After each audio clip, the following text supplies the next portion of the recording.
अभी मैंने blood pressure अपना चेक करवाया है और डॉक्टर साहब के पास मशीन पड़ी है दूसरी ऑटोमेटिक।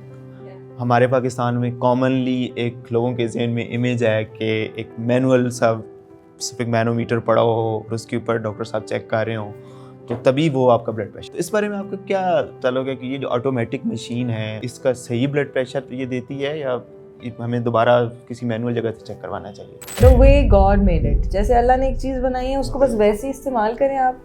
नॉट कि फॉर इंस्टेंस हम अगर फ्रूट्स खा भी रहे हैं ना तो हम उसका फ्रूट चाट बना रहे हैं। बिल्कुल ऐसे जैसे अब ये हमारा अपना लाइक डॉक्टर स्मार्ट के जो हेल्थ पॉइंट्स हैं उनका जो डाटा है, I was going through the data और उसमें कोई we have almost like 1500 patients का डाटा जब मैंने उसको एनालाइज किया तो उसमें frankly speaking I was under the impression, मुझे भी ये लगता था कि मैनुअल थोड़ा ज़्यादा ट्रस्ट था उसमें क्योंकि मुझे कानों से खुद आवाज़ आ रही है। लेकिन जब उसके बारे में थोड़ा सा पेशेंट्स भी आए उनका भी यही कंसर्न था तो उसके बारे में जब रिसर्च पढ़ा तो उसमें ये बताया गया कि बीपी की रीडिंग का थोड़ा सा इशू आया किसी पेशेंट में, वो कहता है कि नहीं ये मशीन ख़राब है और इस तरह। तो कंफर्मेशन के लिए जो है वो मैं उस टाइम मैं ही फ्री था तो मैंने अपना फिर चेक कराया। थोड़ा तो कोइंसिडेंस पहली चेक कराई मशीन जो जिस पे उस पे हाई रीडिंग है यानी 140 प्लस 143/93 थी आई थिंक। दूसरी कराई। लोगों को ये मिसकंसेप्शन है कि आप डॉक्टर के पास जाओगे वो सिर्फ आपको दवाई देना चाहता है, फार्मासिस्ट के पास जाओगे वो सिर्फ आपको दवाई देना चाहता है। लेकिन द ट्रूथ इज ठीक है, अब नमक भी हर चीज़ में होता है और ऑयल भी हमारे पाकिस्तान में तो ऑलमोस्ट हर चीज़ में होता है। ठीक है, तो फिर हम उसकी बजाय खाएं क्या? फिर आखिर कोई तो खुराक हमने खानी है तो उस बारे में आपका क्या टेक है कि हम क्या खाएं? बात ये है ना कि ब्लड प्रेशर ऐसी बीमारी नहीं है जैसे कि कोई इन्फेक्शन होता है कि आपको फेफड़ों का इन्फेक्शन हो गया या कुछ बुखार हो गया कुछ, ये आपके साथ रहेगी।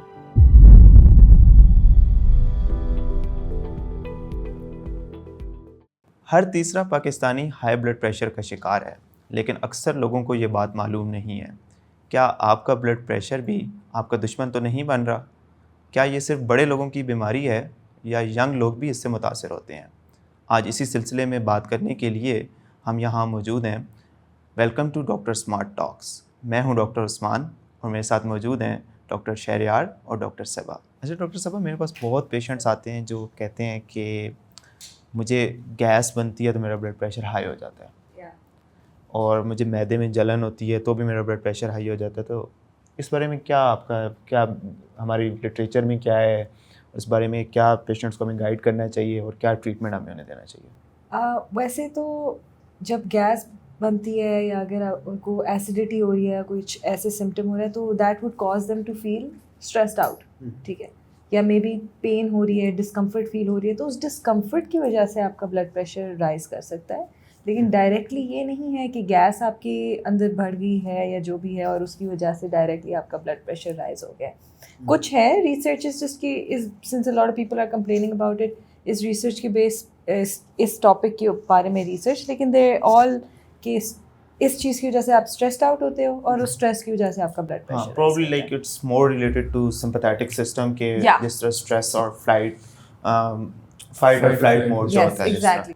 तो उसमें अगर लाइक जिस तरह अगर फाइट और फ्लाइट मोड है, सिंपैथेटिक नर्व्स एक्टिवेट हो जाएंगी, उसकी वजह से ब्लड प्रेशर आपका ट्रांजिएंटली हाई हो सकता है। But I don't think so कि लॉन्ग टर्म में अगर इफ़ एनीवन हैज़ गैस्ट्राइटिस या फिर उसको कुछ और है या कोई और मैदे का असल में मसला है तो उसकी वजह से उसका ब्लड प्रेशर हाई हो रहा है, तो आई डोंट थिंक सो ऐसा कोई लिंक है। No, it's probably because of the pain, the stress that the pain has caused. लेकिन डायरेक्टली कि आपको गैस्ट्रिक इशू है और आप फिर हाइपरटेंसिव बन जाएं तो ये थोड़ा सा अनलाइकली ही है। अभी मैंने ब्लड प्रेशर अपना चेक करवाया है और डॉक्टर साहब के पास मशीन पड़ी है दूसरी ऑटोमेटिक। हमारे पाकिस्तान में कॉमनली एक लोगों के ज़हन में इमेज है कि एक मैनुअल सा स्पेसिफिक मैनोमीटर पड़ा हो और उसके ऊपर डॉक्टर साहब चेक कर रहे हो तो तभी वो आपका ब्लड प्रेशर सही आता है। तो इस बारे में आपका क्या तल्लुक़ है कि ये जो ऑटोमेटिक मशीन है इसका सही ब्लड प्रेशर ये देती है या हमें दोबारा किसी मैनुअल जगह से चेक करवाना चाहिए? नहीं, देती तो बिल्कुल ठीक ही है वो भी।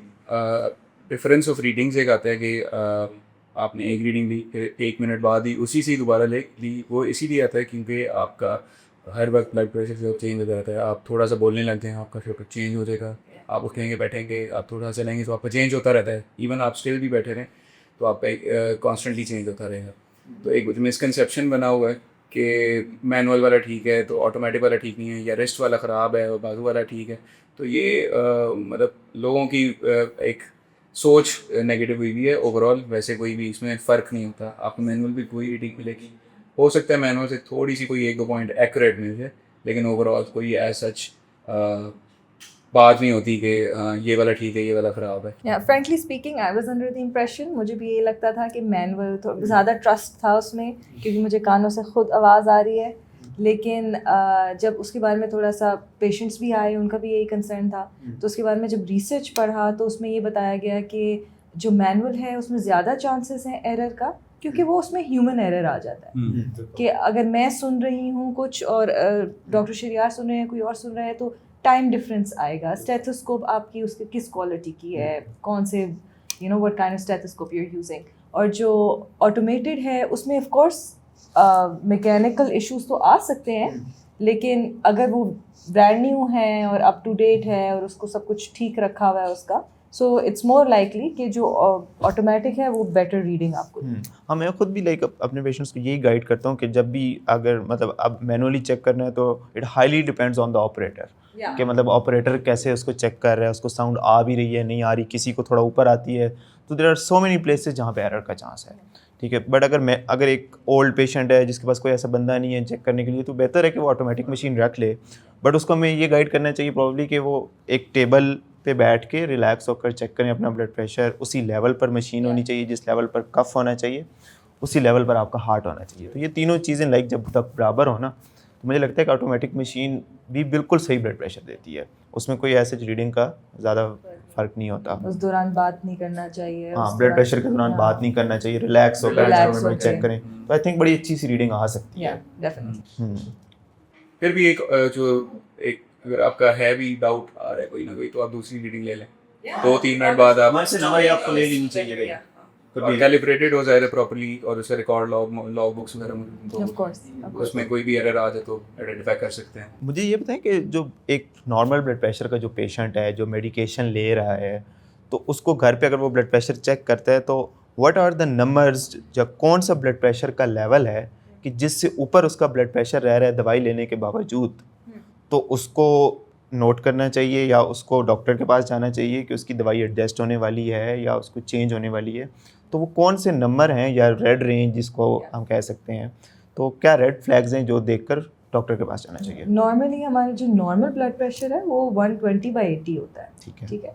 और ऑफ कोर्स अगर आप यू आर अ हाइपरटेंसिव, आपको ब्लड प्रेशर की बीमारी है, तो उससे ज़्यादा आपका रहेगा, और कभी कभार मेडिकेशंस के साथ भी उससे ज़्यादा ही रहता है। लेकिन अगर आपका 140/90 से अबव हो जाए या इतना हो जाए या इतना ही रह रहा है कंसिस्टेंटली, देन इट्स इम्पॉर्टेंट कि आप अपने डॉक्टर को दोबारा विजिट करें, और वो आपके ऑफ कोर्स ड्रग्स में डोजेज में थोड़ा सा चेंजेस लाएंगे, या तो डोज बढ़ा देंगे या तो वो मेडिकेशन चेंज कर देंगे। अब अगर मिसाल के तौर पे एक पेशेंट है, उनका ब्लड प्रेशर रह रहा है 135, ऊपर वाला ब्लड प्रेशर रह रहा है, नीचे वाला 100 रह रहा है, या तो अब ये ब्लड प्रेशर आपके हमें क्या बताना चाहिए पेशेंट को कि ये सही है या ये रेड रेंज में रह रहा है? ये भी रेड रेंज में ही आता है, क्योंकि आपका ऊपर वाला तो बॉर्डर लाइन में हम कह सकते हैं कि 140 से नीचे और 130 से ऊपर है। लेकिन जो आपका जो डायस्टोलिक प्रेशर है, ये जो नीचे वाला ब्लड प्रेशर जैसे हम कहते हैं, वो आपका जो 100 एंड अबव है, तो इसलिए वो आपकी रेड कैटेगरी में है। बिल्कुल ऐसा लाइक अब काफ़ी पेशेंट्स ऐसे समझते हैं कि बस ऊपर वाला ब्लड प्रेशर होता है ना, कि ऊपर वाला ब्लड प्रेशर है वो बस 140 से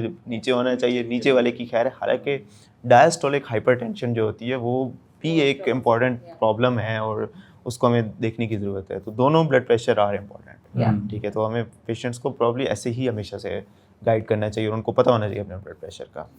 आजकल हमारे जो डेटा जो हम गैदर कर रहे हैं और जितने हम पेशेंट्स को देख रहे हैं, उसमें हम ये देख रहे हैं कि जो यंगस्टर्स हैं उनमें भी बहुत ज़्यादा हाइपरटेंशन राइज में आ रही है। बिल्कुल ऐसे, जैसे अब ये हमारा अपना लाइक डॉक्टर स्मार्ट के जो हेल्थ पॉइंट्स हैं, उनका जो डाटा है, I was going through the data, और उसमें कोई we have almost like 1500 patients का डाटा जब मैंने उसको एनालाइज़ किया, तो उसमें काफ़ी ज़्यादा प्रेवलेंस है यंग एज में हाइपरटेंशन का, रेड रेंज में होना। ठीक है, स्पेशली जो ऑफिस वर्कर्स हैं, जो डेस्क जॉब ऑफिसर्स जो हैं, उनमें ब्लड प्रेशर या इवन डायबिटीज़ भी, ठीक है, कि उन दोनों का जो प्रेवलेंस है वो आहिस्ता आहिस्ता हाई होना शुरू हो गया। काफ़ी लोग आते हैं, पेशेंट्स आते हैं, वो कहते हैं आई एम यंग, मुझे कोई मसला नहीं है, मैं बिल्कुल ठीक हूँ। जब हम उनका ब्लड प्रेशर चेक करते हैं तो वो 150, 100, 180 पर भी पेशेंट्स आए हैं, ठीक है। और येलो रेंज तो बहुत कॉमन है, लाइक 130 मतलब येलो रेंज हम बोलते हैं 120/40 या ऊपर सिस्टोलिक, और डायस्टोलिक जो है वो 80 से 90, उसके दौरान भी काफ़ी सारे पेशेंट्स हैं। तो it's very prevalent specially in office desk job officers, ठीक है, जो स्ट्रेसफुल जॉब्स हैं उनमें यंग एज में हाइपरटेंशन और डायबिटीज़ आजकल बहुत ज़्यादा प्रेवलेंट होता जा रहा है। उसकी काफ़ी परसेंटेज एंड डाटा भी है हमारे पास। तो अब हम यही रिकमेंड करते हैं और हमारा ज़्यादा फोकस भी यही है कि जो 20s इवन 20s में आपको अपने ब्लड प्रेशर और हाइपरटेंशन को एक दफ़ा ज़रूर चेक करवा लेना स्पेशली चाहिए। अगर फैमिली हिस्ट्री भी बहुत है और स्ट्रॉन्ग हो आप, बिल्कुल। और शुगर के साथ मतलब डायबिटीज़ की भी स्ट्रॉन्ग फैमिली हिस्ट्री हो या कार्डियोवास्कुलर डिजीज़ की, तो आपको फिर भी चेक करते रहना चाहिए, क्योंकि इनका सारों का आपस में एक रिलेशन एक बन ही चुका है। And lot of people they come and they से कि उनका कोई सिम्टम्स नहीं थे, बुखार होता है तो जिस्म में दर्द होती है, पसीना आता है, ये वो, और लेकिन ब्लड प्रेशर की नॉर्मली वो ये सोचते हैं कि सिम्टम्स ये होंगे कि सर में दर्द होगी, कंधों में दर्द होगी, थकावट महसूस हुई थी, वो कहते हैं नो सिम्टम्स, लेकिन ब्लड प्रेशर ज़्यादा है तो वो मानते ही नहीं है कि ब्लड प्रेशर इतना ज़्यादा नहीं हो सकता। तो चेक ही नहीं कराते, पूरा Yeah. नॉर्मल समझी जाता है। या but people need to understand कि हम ब्लड प्रेशर को साइलेंट किलर कहते हैं, बिल्कुल। राइट? इसीलिए कहते हैं क्योंकि ये कोई है सिम्टम्स के एकदम से अगर कोई मेजर सिम्टम आएगा और आपको पता चलेगा कि वो मुझे तो 6, 7, 8 साल से वो डायबिटीज जैसे हाइपरटेंशन है या दोनों है, कुछ भी है। अब इसमें भी ऐसी है ना, पेशेंट्स क्या होता है कि समटाइम्स अगर किसी को मिसाल के तौर पे हाइपरटेंशन हो गई है, मतलब हाई ब्लड प्रेशर उसको हो गया है और उसको हमने कोई मेडिकेशन स्टार्ट करा दी है, ठीक है, हमने कोई मेडिकेशन स्टार्ट करा दी है, यंग एज में भी लाइक आजकल हो जाता है और हम स्टार्ट करा देते हैं sometimes medication after ruling out secondary causes या कोई और मसला नहीं है। तो जब हम स्टार्ट करा देते हैं तो वो कहते हैं कि मेरा तो ब्लड प्रेशर ठीक हो गया है, अब मैं दवाई छोड़ देता हूँ, या मुझे फील नहीं हो रहा, या मुझे महसूस नहीं हो रहा, या मुझे कोई सिम्टम नहीं आ रहा। तो इस बारे में भी अब हमें क्या गाइड करना चाहिए उन पेशेंट्स को कि हम उन्हें क्या बताएं कि ब्लड प्रेशर के सिम्टम्स जो हैं वो समटाइम्स नहीं होते, या जब होते हैं तो वो तो बहुत हाईएस्ट ब्लड प्रेशर पर होते हैं। इस बारे में ब्लड आपका प्रेशर क्या अगर कहना है? आपका कंसिस्टेंटली हायर साइड पे रहता है तो your body becomes used to it, आदी हो जाता है, तो फिर आपको सडन, अनलेस कोई सडन चेंज आया है तो फिर आपको सर में दर्द या कंधों में दर्द होगी, लेकिन अगर कंसिस्टेंटली हाई रह रहा है तो your body is used to it. लेकिन इस हाई रहने से आपके ब्लड वेसल्स डैमेज हो रहे हैं, राइट? एंड ये दवाई छोड़ने वाली बात है कि लोगों को लगता है कि अच्छा हाँ अब इतना टाइम हो गया अब छोड़ दें।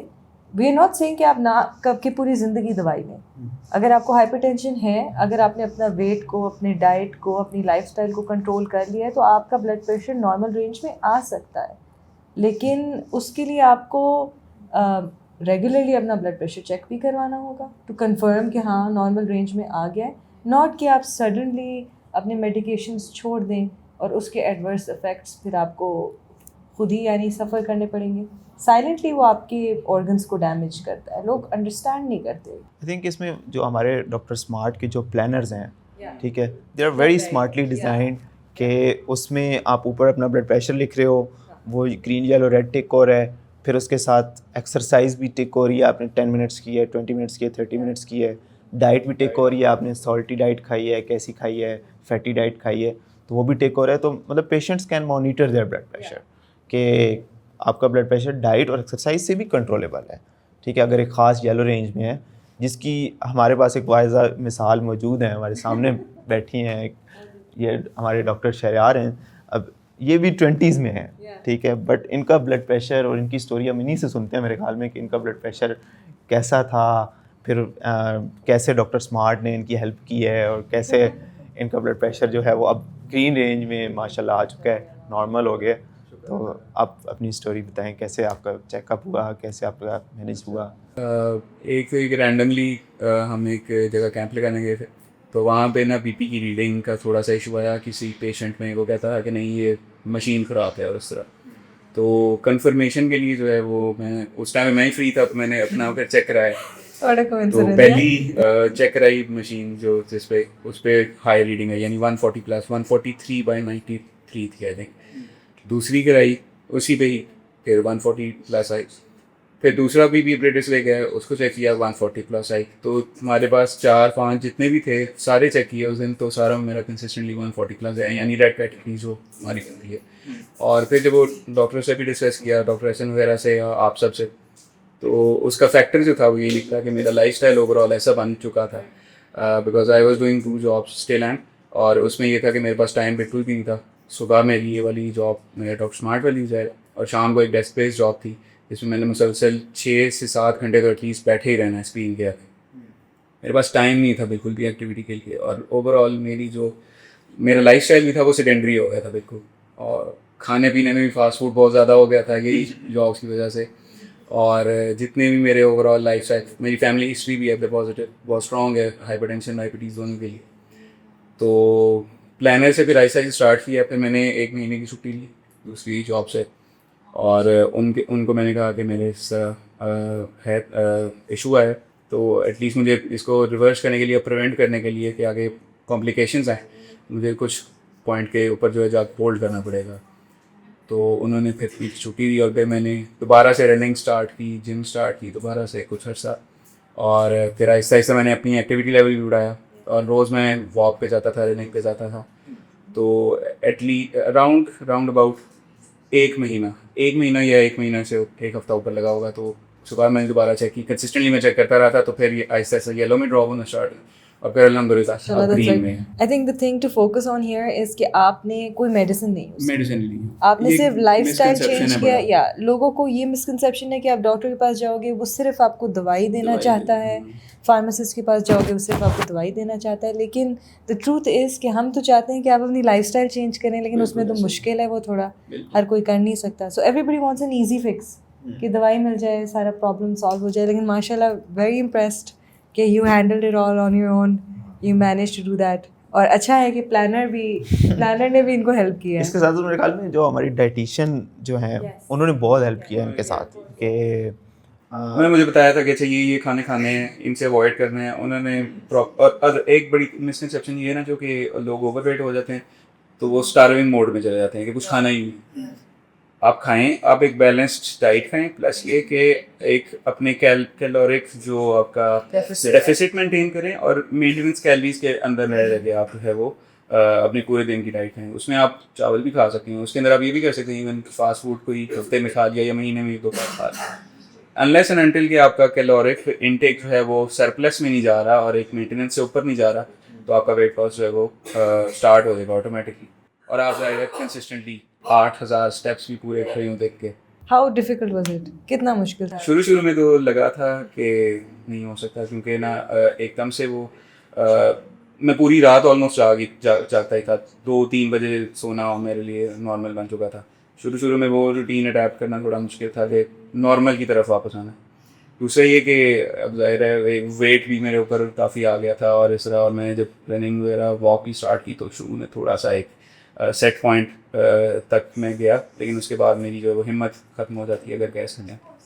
लेकिन ओवरऑल जो था हफ्ता या 1.5 हफ्ता लगा होगा। कंसिस्टेंटली अगर बंदा करे ना तो आपको एक आई थिंक ये कहावत कैसी भी इस तरह के, अगर आप 22 दिन मुसलसल कोई ये चीज़ करते हैं तो आपकी हैबिट बन जाती है। 22 से 23 दिन के आप एक चीज़ मुसलसल करते जाएँ तो आपकी हैबिट बन जाएगी, और आपके लिए वो फिर उस तरफ जाना बहुत आसान हो जाएगा अगर आप एक लाइफस्टाइल चेंज लेके आना चाह रहे हैं। Everything is like इधर भी गेम है। So how did you feel after? I feel a lot better now. Like मेरी आंखों में बहुत दर्द था। मैंने जैसे बताया डेस्क बेस्ड जॉब थी तो आंखों में दर्द काफ़ी ज़्यादा रहता था, स्ट्रेन बढ़ता था। इवन कि मेरी ये जो ग्लासेस हैं उसमें जो लेंस लगे हैं वो ब्लू फिल्टर वाले लेंस हैं जो फिल्टर आउट कर देते हैं, लेकिन फिर भी एक्सपोजर इतना ज़्यादा था ओवरऑल, और वो जो एक मेंटल स्ट्रेस जिसे कहते हैं वो इतना ज़्यादा था कि मेरी आंखों में और सर दर्द भी काफ़ी रहना स्टार्ट हो गया था। और इवन के मतलब कभी कभार ऐसा भी फील होता है कि हार्ट पेन होती है कभी कभार, लेकिन अल्हम्दुलिल्लाह I think it's the whole picture that matters कि लाइक एक बंदा है कि अगर स्ट्रेसफुल जॉब है, सेडेंटरी लाइफस्टाइल है, फैमिली हिस्ट्री है, एज 25 प्लस है, ठीक है, और जो डेली स्ट्रेसर्स हैं आजकल वैसे भी हमारे बहुत ज़्यादा स्ट्रेसर्स हैं, स्क्रीन यूज़ है, पुअर स्लीप क्वालिटी है, ये सारे वो स्ट्रेसर्स हैं मेरे ख्याल में कि जिसकी वजह से आप प्रोन हो जाते हो ब्लड प्रेशर हाई होने पे। और ये एज भी ऐसी है ना कि you want to get someone. हम बड़ी ट्रिकी सी एज है, लाइक लोग ये सोचते हैं कि मैं यंग हूँ, मुझे कोई मसला नहीं है, तो आई थिंक अब ऐसा नहीं रहा। अब ये है कि अब हर किसी को हो सकता है ब्लड प्रेशर, 25 की एज में भी हो सकता है, ठीक है। हाँ, तो अब या तो एजिंग हमारी ज़्यादा हो रही है या फिर हमारा लाइफस्टाइल तो है because ही our ऐसा। diet is all processed food, you know, we go have fast food and stuff, हम exercise नहीं करते, बस गाड़ी में बैठे एक जगह से दूसरी जगह, तो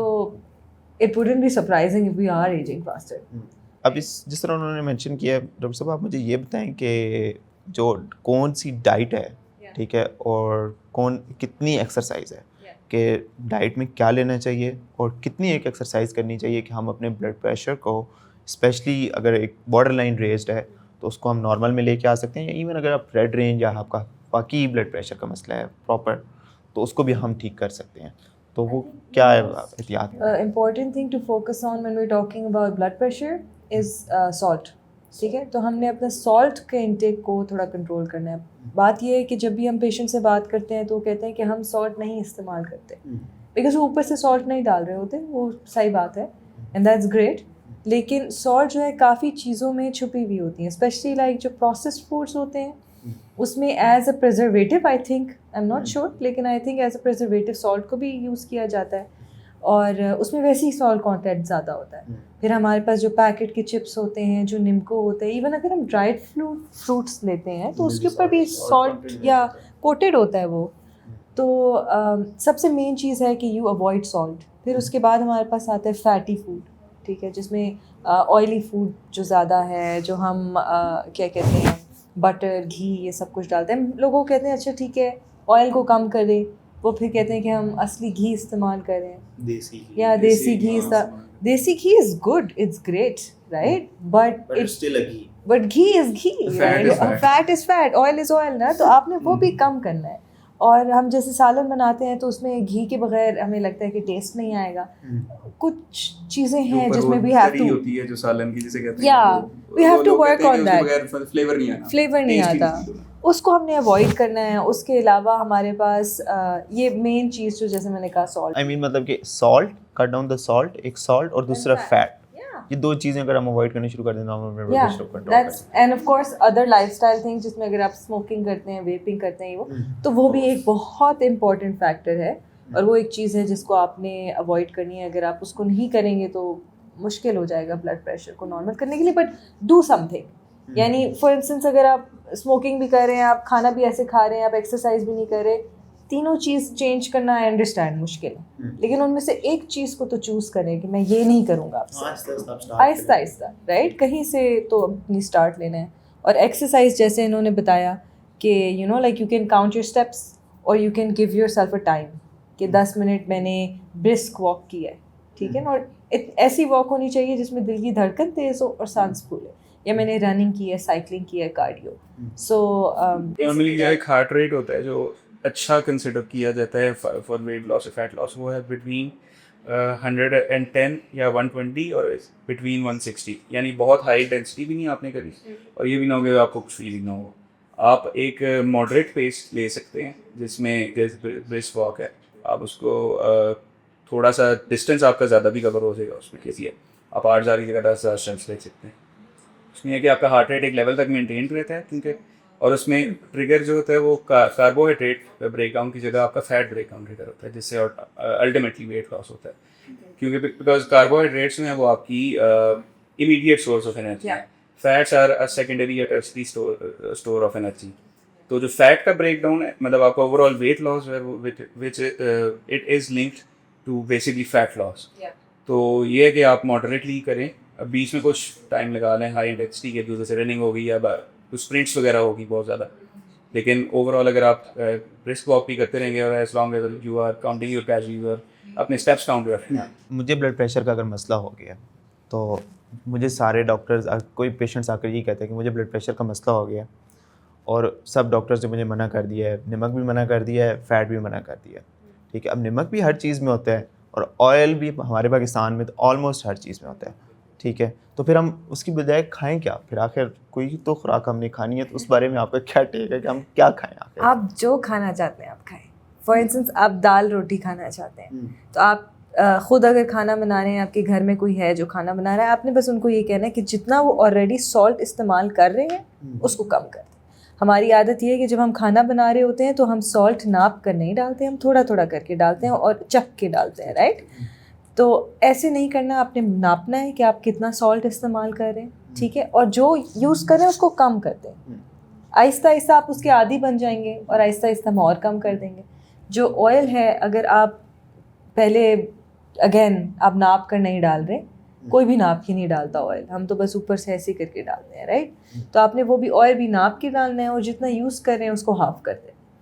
और आहिस्ता आहिस्ता बंदा उस चीज़ की आदी हो जाता है। लोग चीनी भी छोड़ देते हैं, लोग बहुत कुछ छोड़ देते हैं। बिल्कुल, वो डैश डाइट का जो कॉन्सेप्ट है ना कि आप diet high in fruits and vegetables जो है बेसिकली उस पर थोड़ा सा फोकस बंदे को शिफ्ट होना चाहिए।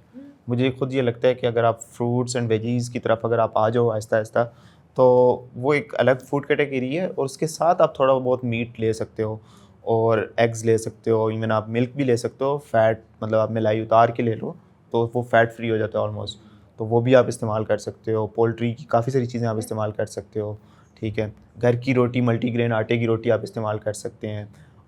आप अवॉइड, अब कोई भी मेरे ख्याल में ब्लड प्रेशर के लिए ये नहीं मना करता कि आप घर का खाना भी छोड़ दें। हम मोस्टली ये होता है कि आप बाहर का खाना, क्योंकि उसमें बहुत ज़्यादा फैटी एक तो चीज़ें होती हैं, ऑयल होता है, दूसरा फ्राइड फूड होता है, तीसरा उसमें सॉल्ट बहुत ज़्यादा होता है, ठीक है, और प्रिजर्व्ड फूड्स का भी उसमें काफ़ी यूज़ होता है। तो उसकी वजह से मुझे लगता है कि वो अगर सिर्फ आप पहले फर्स्ट स्टेप पे अवॉइड करना शुरू कर दें ना, and just start taking like आप होम मेड फूड्स जो हैं या फ्रूट्स हैं, वेजीज़ द हैं, वे गॉड मेड इट, जैसे अल्लाह ने एक चीज़ बनाई है उसको बस वैसे ही इस्तेमाल करें आप।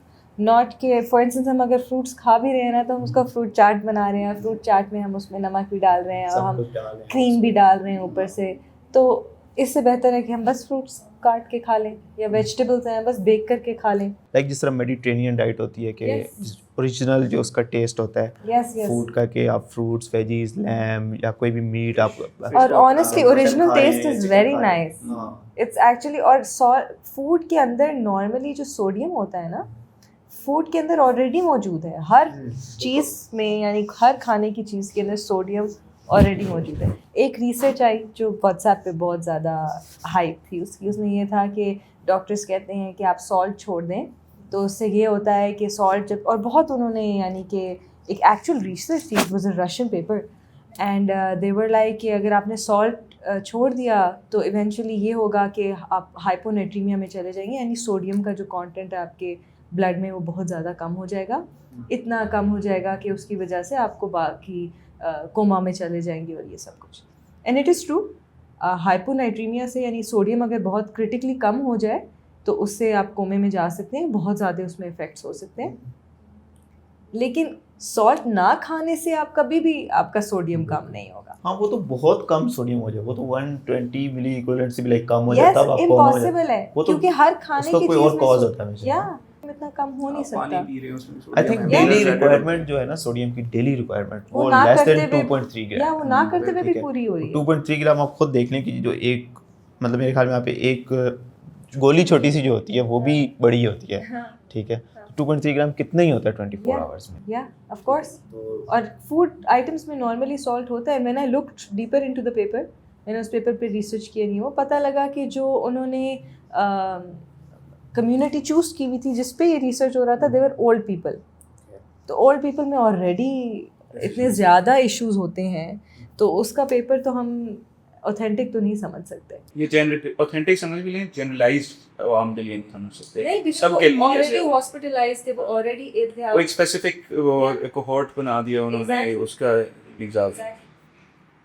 तो एक एस्पेक्ट है जो दवाई छोड़ने वाला था कि एकदम से जो बीपी की दवाइयाँ होती हैं वो लोग एकदम से छोड़ देते हैं और फिर कहते हैं कि हमने वो हमारा बीपी तो नॉर्मल हो गया था लेकिन हमने छोड़ी है, उसके बाद दोबारा हाई हो गए। स्पेशली इंड्रॉज, प्रोपेनोल उसके साथ ही बहुत होता है। तो उसमें आपको एहतियात हमेशा ये करनी चाहिए कि जो भी आपके बीटा ब्लॉकर्स हैं या इस तरह के जो पीपी लोअरिंग एजेंट्स हैं उसको हमेशा आप टेपर ऑफ करें। उसको ये है कि आप अगर दिन की एक गोली पूरे हफ्ते में खा रहे हैं तो डॉक्टर के बाद आपका ठीक है बीपी नॉर्मल रहने लग गया, लेकिन उसके बाद आपने फिर टेपर ऑफ करना है। 7 दिन से लेके 5 दिन पे लें, 5 दिन गोली खानी है, फिर अगले हफ्ते आपने 3 दिन पे लेना है और इस तरह करते करते काम करना है। क्योंकि उसमें होता है कि आपकी बॉडी जो है वो ऑलरेडी ज़ाहिर आपकी ब्लड वेसल्स हैं वो हो चुके होते हैं, यूज टू हो चुके होते हैं उस लो बीपी से। तो जब आप वो एकदम से छोड़ते हैं तो आपका ब्लड वेसल्स एकदम से जो है ज़ाहिर है वो रिएक्ट करते हैं और आपका बीपी पे शूट कर जाता है। मेरी एक बड़ी क्लोज जानने वाली हैं, उनके साथ ही केस हुआ था कि उनको ऑलरेडी एक तो SSRI भी दे रहे थे वो, डॉक्टर ने दी हुई थी, और साथ में एक प्रोप्रानोलोल दे रहे थे और 2-3 और, लाइक ओवरऑल एक उनका जो है ना बीपी बहुत लो रहता था और वो उसको नॉर्मल समझ लगी थी, लाइक बिलो 100 उनका रहता था जनरली और वो उसको नॉर्मल समझ लगी थी। और उन्होंने बस जैसे ही इंड्रॉल छोड़ी है तो 2 दिन बाद उन्हें चेक कराया तो 200 प्लस था उनका। तो एक ये एस्पेक्ट बड़ा रखना चाहिए हमें कि जब भी आपने दवाई छोड़नी है तो हमेशा टेपर ऑफ करनी तो बेहतर ये ना कि आप हमेशा डॉक्टर के पास जाएं। बिल्कुल सही, सबसे पहले वो काम ही है डॉक्टर। आप कौन सी मेडिकेशन ले रहे हैं ब्लड प्रेशर की, पहले कैसे कितनी डोज में आप ले रहे हैं, कितनी फ्रिक्वेंसी में ले रहे हैं, सुबह ले रहे हैं, शाम को ले रहे हैं, दोनों टाइम ले रहे हैं? तो उसको कैसे आपने कम करना है, कम करने की शायद ज़रूरत ही ना हो। ठीक है, अब डॉक्टर साहब आप मुझे ये बताएं कि अगर कोई पेशेंट है जिसको ब्लड प्रेशर का मसला है और वो दवाई ले रहे हैं और अब उनका ब्लड प्रेशर ठीक रहने लग गया है, तो पेशेंट्स आते हैं और वो कहते हैं कि लाइक अब मैंने दवाई छोड़ दी है क्योंकि मेरा ब्लड प्रेशर ठीक हो गया है। तो उस बारे में हमें क्या बताना चाहिए पेशेंट्स को, या पेशेंट्स को क्या करना चाहिए कि दवाई लेते रहना चाहिए, छोड़ देना चाहिए? बात ये है ना कि ब्लड प्रेशर ऐसी बीमारी नहीं है जैसे कि कोई इन्फेक्शन होता है कि आपको फेफड़ों का इन्फेक्शन हो गया या कुछ बुखार हो गया कुछ, ये आपके साथ रहेगी अनलेस आप अपनी लाइफ चेंज करें, जो फैक्टर्स हैं जो इस चीज़ को ट्रिगर करते हैं उसको ख़त्म कर दें। तो हो सकता है कि आपका ब्लड प्रेशर या आपका शुगर या कोई भी ऐसी लॉन्ग टर्म बीमारी हो वो ख़त्म हो जाए, लेकिन एक तो उसके लिए काम बहुत ज़्यादा करना पड़ता है। जो मेडिसिन है वो आपने छोड़नी नहीं है। आप डॉक्टर के पास जाएंगे, वो मेडिसिन की जो डोज़ है उसको कम कर देंगे, ठीक है, और आहिस्ता आहिस्ता देखेंगे अच्छा उस कम डोज में भी आप मेंटेन कर रहे हैं, तो उसके बाद वो सोचेंगे कि अच्छा हाँ अगर यहाँ तक भी मेंटेन कर रहे हैं, लाइफस्टाइल चेंज कर लिया है, वेट लॉस भी कर लिया है, एवरीथिंग इज़ डन, तो वी कैन थिंक अबाउट कि हम मेडिसिन से ही इनकी जान छुड़वा लें। इट इज़ नॉट कि आप पूरी लाइफ मेडिसिन लेंगे, इट इज़ कि आप अपना ब्लड प्रेशर मेंटेन करें, अपनी लाइफस्टाइल चेंज करें, लेकिन अचानक नहीं छोड़ना। आहिस्ता आहिस्ता हम उसका डोज कम करेंगे और आगे हम देखेंगे कि आप कैसे रिस्पॉन्ड करते हैं। पेशेंट्स आते हैं वो ये कहते हैं कि मेरा ब्लड प्रेशर लो हो जाता है, ठीक है, तो वो कितना ब्लड प्रेशर होता है कि लो हो गया ब्लड प्रेशर, जो बहुत ही लो ब्लड प्रेशर होता है? लोग ये डरते हैं कि अगर मुझे मेरा ब्लड प्रेशर ठीक रह रहा है और मैंने दवाई ले ली है तो ये ना हो कि मेरा ब्लड प्रेशर बहुत लो हो जाए, ठीक है, तो इस बारे में आप क्या उनको गाइड करेंगे? द थिंग इज़ कि ब्लड प्रेशर जो लो रहता है वो 80/60 से अगर कम हो तो फिर हम थोड़ा सा उसके बारे में कंसर्न होंगे, लेकिन द थिंग इज़ कि लो blood pressure is not a problem unless उसके सिम्टम्स आ रहे हैं कि आपको ठंडे पसीने आ रहे हैं, आपको चक्कर आ रहे हैं, आप यू नो लाइक फेंट हो रहे हैं, ठीक है, आंखें ब्लरी हो रही हैं, तो इन कंडीशंस में हम कहेंगे कि अच्छा हाँ this low blood pressure is a problem. लेकिन I would never recommend anybody कि वो अपना ब्लड प्रेशर की मेडिसिन ऐसे ही छोड़ दे विद दिस फियर, क्योंकि आपको नहीं पता उस मोमेंट पे आपका ब्लड प्रेशर थोड़ा लो रह रहा है क्योंकि आपने फॉर इंस्टेंस रात के टाइम सोने से पहले चेक किया जब आप बिल्कुल रिलैक्स्ड हैं, अब सुबह को चेक करेंगे और आपने फिर रात को दवाई नहीं ली, आप सुबह को चेक करेंगे तो आपका ब्लड प्रेशर 200 पे आ जाएगा। ये आपका ब्लड प्रेशर पूरे दिन के लिए मेंटेन करना चाह रहा है, मेडिसिन हम इसलिए दे रहे हैं कि आपका ब्लड प्रेशर पूरे दिन में थोड़े से एक रेंज में मेंटेन रहें कि एक ज़्यादा स्पाइक ना आए जिसकी वजह से आपकी ब्लड वेसल्स फिर आगे डैमेज होंगे। आई थिंक ऐसा है ना कि समटाइम्स लोग ये समझते हैं कि मुझे जस्ट वीकनेस हो रही है या थकावट हो गई है कि मेरा ब्लड प्रेशर लो हो गया, तो सबसे पहले तो ये है कि मेरे ख्याल में चेक कर लेना चाहिए ब्लड प्रेशर कितना है मेरा ब्लड प्रेशर। मोस्टली ये होता है कि नॉर्मल ही होता है, लोग समझते हैं मेरा लो है, उनकी शुगर या तो लो होती है या कुछ और वैसे उन्होंने खाया पिया नहीं होता, या डिहाइड्रेशन होती है या वैसे थकावट होती है, तो समझते हैं मेरा ब्लड प्रेशर लो हो गया है, तो दवाई स्किप कर देते हैं, फिर उनका ब्लड प्रेशर अगले दिन हाई हो जाता है, ठीक है। तो मोस्टली मेरे ख्याल में तो ये कि मतलब ऊपर वाला ब्लड प्रेशर अगर आपका 90 से नीचे चला जाए ना, ऊपर वाला ब्लड प्रेशर भी, तो तब वो कोई लो ब्लड प्रेशर है, तो उस पर आपको अपनी आप डोज भी स्किप कर सकते हैं मेडिकेशन की, और उस पर आप पानी पी लें, कुछ और ऐसी चीज़ खा लें कि आपका ब्लड प्रेशर थोड़ा सा नॉर्मल हो जाए। तो अगर जब तक वो नहीं है तो आपको अपनी दवाई मेरे ख्याल में स्किप नहीं करनी चाहिए। आप मुझे ये बताएंगे फॉर इंस्टेंस मेरा जो नॉर्मल ब्लड प्रेशर है वो 80/60 कह दें, ठीक है, या 84-64 ऐसा ही, और नॉर्मली ऐसे ही रहता है, अभी भी आप मेरा ब्लड प्रेशर चेक करेंगे उतना ही होगा। सो हाउ इज़ इट कि मैं हाइपोटेंसिव नहीं हूँ, मेरा ब्लड प्रेशर बहुत कम नहीं है, ये ऐसे होता है ना कि लाइक मोस्टली जिन पेशेंट्स का ब्लड प्रेशर, अब अगर क्रॉनिकली एक पेशेंट है जिसका 100/60 रह रहा है ब्लड प्रेशर या 90/60 रह रहा है, तो वो उनको शुरू से ही ऐसा रह रहा होता है, तो उनका ब्लड प्रेशर बॉडी अडेप्ट ही ऐसे हो जाती है कि उनके लिए एक नॉर्मल ब्लड प्रेशर ही 100/60 है, ठीक है। तो आपको लगता है हाइट पे का भी कोई फर्क है? आई डोंट थिंक सो कि उसका एक टॉलर बंदे का ब्लड प्रेशर ज्यादा होगा, एक छोटे का थोड़ा कम होगा। सोचने की बात तो ये है ना कि वो उससे ऊपर फेंच रहे हैं तो शायद उसका ज़्यादा हो, लेकिन ऐसा होता नहीं है। लेकिन नॉर्मल ब्लड प्रेशर तो वही 120 ऊपर और नीचे 80, that is normal blood pressure. Actually मेरे पास बहुत ज़्यादा पेशेंट्स आते हैं, वो कहते हैं कि विद एज हम बूढ़े हो गए हैं तो हमारा नॉर्मल चेंज हो गया है और हमारा अब ब्लड प्रेशर ज़्यादा हायर ही रहेगा। तो अगर उनका 140/90 आता है, वो कहते हैं कि ये नॉर्मल है क्योंकि मेरा एज बढ़ गया है, सो इस पे मुझे मेडिसिन देने की ज़रूरत है। हाँ, इसीलिए वो एक येलो रेंज है बीच में कि 120 से 140 तक अगर आपका ब्लड प्रेशर रह रहा है तो दैट इज़ फाइन, ठीक है। अगर आप ओल्ड एज में आपके रिस्क फैक्टर्स हैं, आपको कोई कार्डियक डिजीज़ है, आप कोई सॉल्ट या आप ऐसी डाइट है आपकी कि आपका ब्लड प्रेशर इतना ही रह रहा है और क्रॉनिकली इतना ही रह रहा है, ठीक है। आप हम उसको अच्छा ब्लड प्रेशर नहीं बोलते, हम उसको कहते हैं कि ठीक है, ठीक है, कि ये ठीक है, ये येलो रेंज में है। तो वो 120/80 इज़ आइडियल, बट 140 ऊपर और नीचे वाला 90 that is the maximum limit, ठीक है। इससे ऊपर अगर वो रह रहा है चाहे कोई भी एज है, ठीक है, तो वो नॉर्मल नहीं है, ठीक है। उसमें आपको कंसल्ट करने की ज़रूरत है। अगर आपकी 3-4 हफ्ते में रीडिंग्स ऐसी आ रही हैं जो 140/90 से ऊपर हैं आप और आप दवाई भी ले रहे हैं, तो उस सूरत में आपका ब्लड प्रेशर ठीक नहीं है। तो अगर मेरा 140/89 है फॉर इंस्टेंस, ठीक है, तो इस ब्लड प्रेशर पे आप मुझे ये कह रहे हैं कि आप इस पेशेंट को यही रेकमेंड करेंगे सिर्फ कि वो लाइफस्टाइल चेंजेस करे, इधर मेडिसिन आप स्टार्ट करेंगे या नहीं? नहीं, मैं उसकी मेडिकेशन नहीं स्टार्ट करूँगा। मैं उसको ये बोलूँगा कि आपका ब्लड प्रेशर एक येलो रेंज के अंदर है, आप रेड रेंज की तरफ जाने वाले हो। और वैसे भी मैं उसको एक रीडिंग पे नहीं बोलूँगा कि उसका blood pressure 100, that's something very important. कि हाइपरटेंशन है उसको। मैं उसको ये बोलूँगा, आज मैंने उसका ब्लड प्रेशर चेक किया है क्लिनिक में, उसका ब्लड प्रेशर मिसाल के तौर पे 139/89 आया है, ठीक है, तो वो येलो रेंज में आ रहा है। बट अगर मैं उसको ये बोलूँगा आप घर पे जाएँ, वहाँ पे अपना ब्लड प्रेशर चेक करें। You need blood pressure readings in at least 3 settings, like 3 times, ठीक है, over the week to diagnose someone with hypertension. कि आपको 3 रीडिंग्स चाहिए, या फिर आप उसको एम्बुलेटरी ब्लड प्रेशर मशीन एक होती है कि वो 24 आवर आपका ब्लड प्रेशर चेक करती रहती है, या तो आप वो लगा दें। वो हम नहीं लगाते क्योंकि वो पेशेंट्स को डिस्कम्फर्ट या समटाइम्स कंप्लायंस नहीं होती। तो बट हम ये कहते हैं आप इधर ब्लड प्रेशर चेक करें, घर पे चेक करें, एक चार्ट बनाएं। उस चार्ट के अंदर हम देखेंगे कि अगर आपकी 2 या 3 रीडिंग्स आपकी ब्लड प्रेशर की अगर हाई आ रही हैं, 140 ऊपर और नीचे से 90 वाला, तो उस पेशेंट को मैं ब्लड प्रेशर की दवाई स्टार्ट करवा दूंगा। क्योंकि उसके अगर मिसाल के तौर पे 150 घर पे रह रहा है और 100 रह रहा है और 3-4 दफ़ा ऐसे रह रहा है, हाँ, और उसने चेक भी सही किया है और उसने एहतियात भी की है और उसने सही मशीन से भी चेक किया है, स्टिल उसका ब्लड प्रेशर इतना रह रहा है, तो that's not normal, that's a problem. उनको अपने डॉक्टर के पास जाना चाहिए, उनको अपना चार्ट दिखाना चाहिए और जो भी उनको डॉक्टर कहें कि दवाई स्टार्ट कराते हैं या उनकी लैब्स करवाते हैं, तो उसके साथ उनको।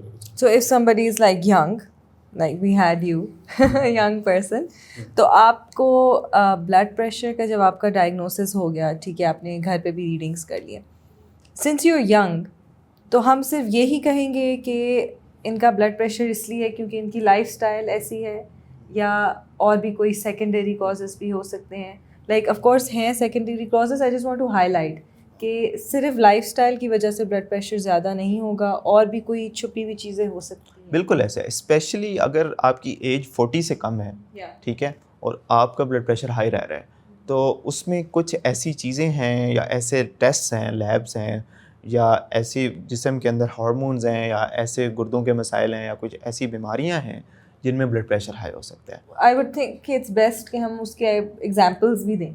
हाँ, उसमें ये है कि लाइक आपको काफ़ी सारी चीज़ें हो सकती हैं, आपको कोई रीनल स्टेनोसिस हो सकता है, कोई और भी चीज़ें हो सकती हैं, आपको थायराइड प्रॉब्लम्स हो सकते हैं, आपको काफ़ी सारी चीज़ें इसमें इन्वॉल्व हैं, उसका सारे का वर्कअप होना चाहिए। एल्डोस्टेरोन का कोई इशू है, रेनिन का इशू है, ठीक है, हाँ, तो काफ़ी सारी चीज़ें हो सकती हैं जिसमें आपको कुछ लोगों का बॉडी हैबिटस ऐसा होता है कि उसमें कुछ लाइक कुशिंग या कुछ ऐसा या समथिंग लाइक दैट, ठीक है, कोई एंडोक्राइन प्रॉब्लम नहीं है, कोई वेस्कुलर प्रॉब्लम नहीं है, तो वो सारी चीज़ें सबसे पहले तो रूल आउट होने की ज़रूरत है, ठीक है, वो उनका वर्कअप होना चाहिए। तो बेहतर हमेशा यही रहता है कि अगर आप यंग एज में हैं और आपका ब्लड प्रेशर हाई रह रहा है तो आप किसी स्पेशलिस्ट के पास जाएँ, मेडिकल स्पेशलिस्ट के पास या एंडोक्राइनोलॉजिस्ट के पास, किसी के पास। तो वो आपकी लैब्स करवाएंगे, आपके रीनल्स चेक करेंगे, आपकी किडनी का टेस्ट करवाएंगे, आपके लिपिड प्रोफाइल करवाएंगे और भी काफ़ी सारे टेस्ट आपके करवाएंगे।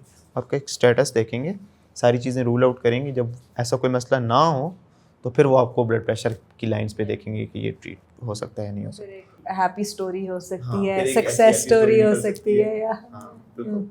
माशाल्लाह।